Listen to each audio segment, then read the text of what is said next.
महाराष्ट्र लोकांचे मत, लोकांचा विश्वास, आमची बातमी। काय सांगणार सर, आज जी बैठक ठेवण्यात आली होती, काय काय बैठकीत मुद्दे मांडले? आज छत्रपती संभाजीनगर येथे राष्ट्रवादी काँग्रेस पक्ष शरदचंद्र पवार साहेब पक्षाचे नेते, महाराष्ट्र राज्याचे सामाजिक न्याय विभागाचे प्रदेशाध्यक्ष कांबळे या ठिकाणी आलेले आहेत आणि त्यांनी मराठवाड्यातील प्रमुख पदाधिकाऱ्यांची बैठक आज या ठिकाणी ठेवली होती। आणि निवडणुका आता सगळ्या संपल्या आहेत। निवडणुकीपर्यंत सगळेच पक्ष काम करत असतात, चालत असतं, परंतु आदरणीय पवारसाहेबांचा पक्ष, त्यांचे सर्व नेते, कार्यकर्ते, पदाधिकारी निवडणूक झाली की दुसऱ्या दिवसापासून पुन्हा पुढच्या तयारी लागतात। त्याचाच भाग म्हणून म्हणजे पंडित कांबळे साहेबांनी पूर्ण महाराष्ट्राचा दौरा या ठिकाणी आखला आणि इथं छत्रपती संभाजीनगरला मराठवाड्याच्या प्रमुख पदाधिकाऱ्यांची आज बैठक ठेवली। आणि याच बैठकीच्या पूर्वी आम्ही काल आमचे पक्षाचे प्रवक्ते विकासजी लवांडे साहेब यांचा एक निषेधही आम्ही सर्वांनी पक्षाच्या वतीने खाली केला की काल आळंदीत जे काही दुर्घटना घडली ती तुम्ही आपण सर्वांनी पाहिली की या राज्यामध्ये हे हिंदू म्हणून सनी काही जे काही चुकीचं मार्गाने जे काही साधू संत किंवा असे काही लोक आहेत, कारण सर्व साधू संत महंत यांचा आम्ही सर्व सुसंस्कृतीत आहेत, आम्ही सर्वांचा आदर करणारे आहोत, परंतु काही चुकीचे लोक जे वागतात, चुकीचे लोक वागत असताना त्यांच्याबद्दल बोलल्यानंतरही इथं या पद्धतीने काय घडतं त्याचं प्रत्युत्तर कसं मिळतं। एखादी गोष्ट असेल, विकास लवांडेने जर ते काही मांडले असेल, सांगितलं असेल, तर मला असं वाटतं की हे जर एवढे यांना जर त्याच्याबद्दल राग आला, द्वेष होता, तर यांनी त्यांच्या कृतीतून त्याला उत्तर द्यायला हवं होतं, त्यांच्या प्रश्नाला त्याच्यातनं सांगायला पाहिजे होतं। परंतु ही आपली संस्कृती आहे, परंतु त्यांना एकट्याला पकडून त्यांच्यासोबत त्यांना जंगलात त्यांना गाठून त्यांची गाडी आणि त्यांना रिव्हॉल्वरचा धाक दाखवून त्या ठिकाणी त्यांच्यावरती कशा पद्धतीने शाई टाकल्या गेली, कारण ते तिथं काहीच करू शकत नव्हते। अशा पद्धतीनं त्यांना किंवा त्यांनी जर काही चुकीचा विरोध करायचा प्रयत्न केला असता तर काही चुकीचं अजून घडू शकलं असतं। आणि म्हणून त्याचा आम्ही पक्षाच्या वतीने जाहीर निषेध करतोच या प्रवृत्तीचा अशा। आणि त्याचबरोबर हे जरी चालत असलं तरी इथं कोणी राष्ट्रवादी काँग्रेस पक्ष आणि पवारसाहेबांच्या पक्षातील पदाधिकारी, कार्यकर्ते कशालाही घाबरणारे नाही आहेत। आणि त्या धर्तीवरतीच आमचे सामाजिक न्याय विभागाचे प्रदेशाध्यक्ष कांबळे साहेब यांनी जो महाराष्ट्रात दौरा आखला, तर त्याच्यातली सुरुवात त्यांनी इथून केली आणि याच्यानंतर त्यांचा दौरा कसा आहे, कोकणात आहे, विदर्भात आहे, हे त्यांनी या ठिकाणी सांगितलं। आणि मागच्या आठवड्यामध्ये आमचे ओबीसी विभागाचे प्रमुख राजापूरकर सुद्धा या ठिकाणी येऊन गेले, त्यांनी एक बैठक घेतली। म्हणजे आता वेगळ्या विभागामध्ये पक्षाचे संघटन वाढवण्याचं काम या ठिकाणी सुरू झालं आहे। आणि याच्यातनं हे सिद्ध होतं आहे की आम्ही हा काय पराभव झाला, कुठे काय यश मिळालं, हे सगळं सोडून दिलं। अनेक निवडणुकीच्या आधी चर्चा होत्या दोन्ही पक्ष एकत्र येण्याच्या, दुर्दैवाने अजितदादाचं अपघाती निधन झालं, त्याच्यात काय प्रकार घडले, त्याच्यात गुन्हा दाखल होत नव्हता, म्हणजे रोहितदादांनी किती त्याच्यासाठी रान पेटवले, परंतु हे सरकार सत्तेत असलेले लोक कोणती गोष्ट गांभीर्याने घ्यायला तयार नाही आहे।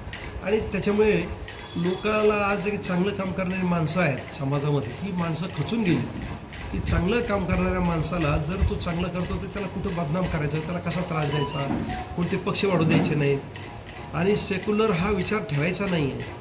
आणि जातीच्या नावावर, धर्माच्या नावावर, देवाच्या नावावर या ठिकाणी या राज्यातल्या लोकांना या ठिकाणी वेठीस धरायचं किंवा त्यांना भावनिक करायचं, अशा पद्धतीचं राजकारण या राज्यात सुरू आहे, देशातही सुरू आहे। आणि म्हणून सामान्य माणूस या ठिकाणी जो काय भेदरला आहे, परंतु त्याच्या पाठीशी आमचा पक्ष ठामपणाने उभा आहे। आम्ही या ठिकाणी जाहीर आव्हान करतो आहे, आम्ही आमच्या जिल्हापुरतं कायम सांगतच असतो की इथं कोणताही कार्यकर्ता असेल, कुठल्याही पक्षाचा असेल, कोणत्या समाजाचा असेल, किती गरीब असेल, त्याच्यावर अन्याय होत असेल तर त्याच्या पाठीशी आम्ही उभं राहतोय, त्याच्या पाठीशी उभं राहायला आम्ही तयार आहोत। रात्रंदिवस आम्ही पवारसाहेबांनी जे व्रत आयुष्यभर घेतलं आहे, आजही एवढ्या वेळात तुम्ही पाहिलं असेल, काल आदरणीय पवारसाहेब सातारा दौऱ्यावर गेले, त्यांचं स्वागत तुम्ही आपण सगळ्या मीडियाने पाहिलं असेल की असं स्वागत उत्साह आहे की तिथं कोणीतरी पंतप्रधान आले की काय, म्हणजे अशा पद्धतीने पवारसाहेबांचं स्वागत होतं। म्हणजे एवढ्या लोकांची त्यांच्याबद्दलचं असलेलं आदर आणि प्रेम आहे। आणि तेच त्यांचे आम्ही सगळे कार्यकर्ते पदाधिकारी आहोत. आम्ही तोच प्रयत्न त्यांच्या धर्तीवरती जिथं जमेल तसं काम करायचा प्रयत्न करतो. त्याचाच भाग म्हणून आज सामाजिक न्याय विभागामध्ये या ठिकाणी कांबळे साहेब अत्यंत राज्यभर चांगलं पोटतिडकीने काम करतात. त्यांनी समाजातील इतर समाजातील सगळे घटक या ठिकाणी जोडण्याचा प्रयत्न केला.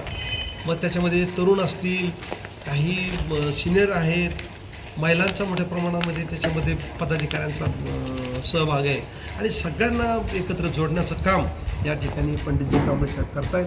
आणि आमच्या पक्षाच्या वतीने, आमच्या जिल्ह्याच्या वतीने त्यांचं या ठिकाणी मनापासून खूप खूप खरं म्हणजे अभिनंदन करतो.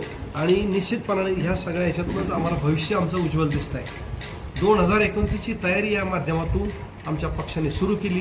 ही सिद्ध करण्यासाठीच आज कांबळे साहेब या ठिकाणी आले आणि त्याच्यासाठी आम्ही सर्व या ठिकाणी एकत्र जमलो. आपलं सर्वांचं नेहमीच आम्हाला सहकार्य असतं, परंतु आम्हाला एक विनंती आहे की आम्ही विरोधी पक्षात जरी असलो तरी आम्ही कमकुवत नाही आहे. आमच्याकडे जरी आमदार कमी आहे, आमचे खासदार कमी आहे, सत्तेत आम्ही नसलो तरी आमच्या पदाधिकारी, कार्यकर्ते किंवा समाजातील कुठल्याही सामान्य माणसाचं काम आम्ही कधीही सरकार दरबारी अडू देत नाही. त्यासाठी आम्ही अहोरात्र प्रयत्न करून पुन्हा नव्याने संघटना उभी करून जोर धरवतोय, एवढाच शब्द या निमित्ताने देतो. आणि यानंतर आमचे आदरणीय नेते पंडितजी कांबळे साहेब त्यांना विनंती करतो की त्यांनी आपल्याला या ठिकाणी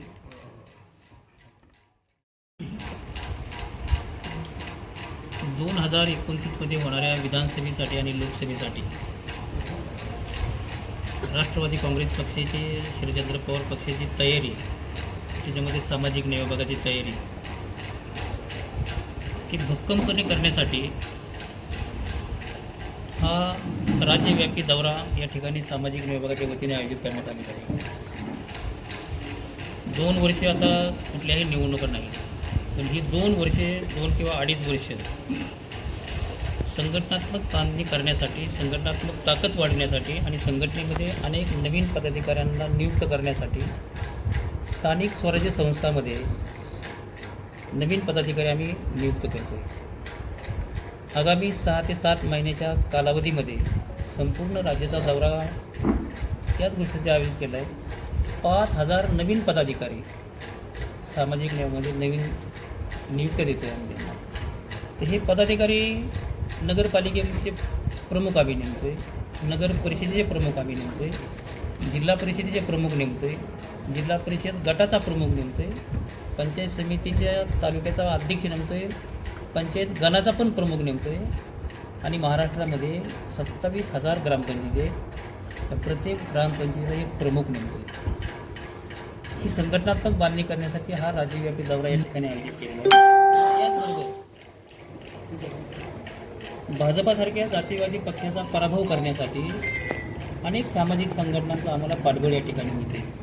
मी 21 तारखेला पुण्यामध्ये आमच्या नेत्या आदरणीय सुप्रियाताई सुळे यांच्या उपस्थितीमध्ये पश्चिम महाराष्ट्रामधल्या 100 सामाजिक संघटना प्रमुख की ज्या SC कॅटेगरीमध्ये येतात आणि 59 जातीमध्ये जे नेते आहेत त्यांच्या प्रत्येकाच्या संघटना आहेत, त्यांना त्यांच्या जातीच्या घटकामध्ये किंमत आहे आणि त्या समाजाचे ते प्रश्न सोडवतात.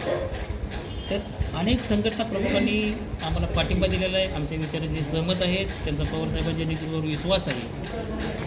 अशा सामाजिक संघटना प्रमुखांच्या उद्याची बैठक आगामी काळामध्ये त्या बैठका कोकण विभागामध्ये आम्ही घेणार आहोत. तर ही जी 2 वर्षाचा कालावधी आहे, या 2 वर्षाच्या कालावधीमध्ये सामाजिक न्याय विभाग अत्यंत ताकदीने 2029च्या निवडणुकीला उतरणार आहोत आणि भाजपासारख्या जातीवादी पक्षाला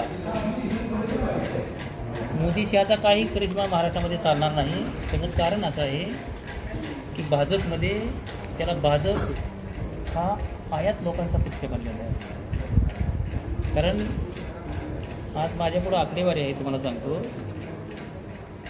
पश्चिम बंगालमध्ये सुद्धा, महाराष्ट्रामध्ये सुद्धा, बिहारमध्ये सुद्धा भाजपाच्या नेत्यामुळं किंवा मोदी शहाच्या करिश्म्यामुळे विजय प्राप्त झालेला नाही. भाजपाने जे आयात नेते केले त्यांच्यामुळे विजय मिळाले नाही. आपल्याला कल्पना असेल की महाराष्ट्रामध्ये अजितदादांना त्यांनी घेतलं, एकनाथ शिंदे साहेबांना घेतलं, बिहारमध्ये नितीश कुमारांना घेतलं, आसाममध्ये हेमंत बिस्वा शर्मांना घेतलं, आंध्र प्रदेशमध्ये चंद्राबाबू नायडूंना घेतलं, नागालँडमध्ये रिवोनला घेतलं, पश्चिम बंगालमध्ये सुवेदो अधिकाऱ्यांना घेतलं. पुदुचेरीमध्ये एन रंगास्वामी हे काँग्रेसचे नेते होते, त्यांना त्यांनी त्यांच्याकडे घेतलं. अरुणाचल प्रदेशमध्ये पेमा खंडू हे काँग्रेसचे नेते होते, त्यांनी भाजपमध्ये त्यांना घेतले. मणिपूरमध्ये NB बिरेन सिंग हे काँग्रेसचे जुने लीडर होते, त्यांना त्यांनी भाजपमध्ये घेतलं. आणि सिक्कीममध्ये PS गोले म्हणून हे HDFCचे नेते होते.